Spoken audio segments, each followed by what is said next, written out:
随着高龄化社会的来到，未来65岁以上的老人得到失智症的比例嘛愈来愈高。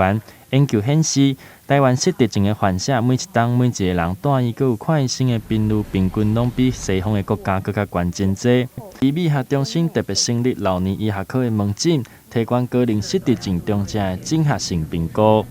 老年医学科呢，主要是以整合照护的模式，服务对象为65岁以上的长者，特别是有多重慢性病、衰弱、失智或是疑似失智症的患者。那透过整合性的评估，协助做多重药物的整合，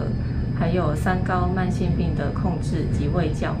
另外也能提供预防保健的建议和疫苗注射等等。